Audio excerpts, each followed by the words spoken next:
Hi there. Today I'd like to show you how to draw a tree. Now, trees are awesome because you can draw them in all different seasons and they are going to look differently for you. So it's springtime now. We can see a lot of the tree's branches and we can really see the structure of the tree. So it's perfect for studying trees to draw. So we're going to start with a tree trunk. And there are all different kinds of trees out there. So you could find one to look at, or you could just practice this technique and make up some of your own. A tree trunk is going to be widest at the bottom where it hits the ground because the roots go way down below to hold that really tall, massive tree in place. As you go up the tree trunk, you will see it gently goes in. It gets a little bit narrower as it goes up. As it branches out, when the branches form, the branches are wide and they get skinnier as they branch out. So let's make a branch right here. And you can see that's wider. Usually they go up a little bit and you can put it up as much as you want. You can draw a V where it's going to branch out again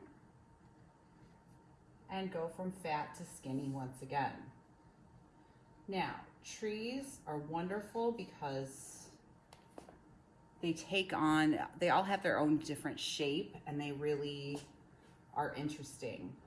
Some trees have many branches, some only have a few. But if you follow that V and go from wide to skinny, and a branch usually gets a little bit wider at where it's going to branch out because it has to support the branch that's coming from it.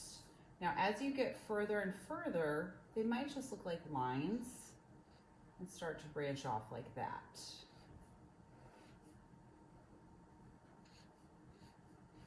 So you could put a face on your tree if you wanted to be kind of whimsical, or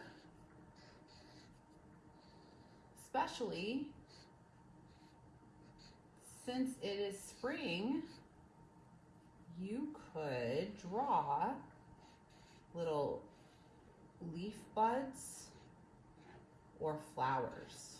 There's so many beautiful flowering trees that are ready to pop right now.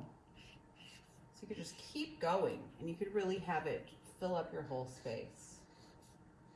So I'm going to stop mine there and I'm going to give it some pink flowers just with some chalk. Now, one thing about chalk that's kind of cool, if you add just a dot of water, it turns into paint. You could also, if you have some paint, you could use your fingertip and make some little dots for some pretty flowers. In the fall, you could put autumn colors, how the leaves change colors.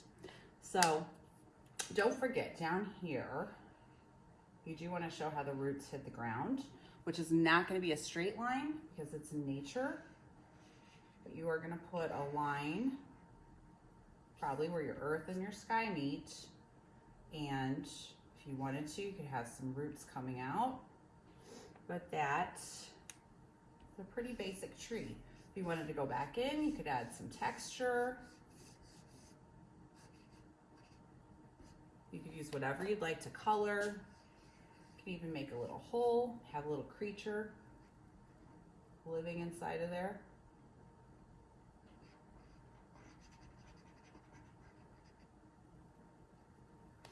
So have fun with it.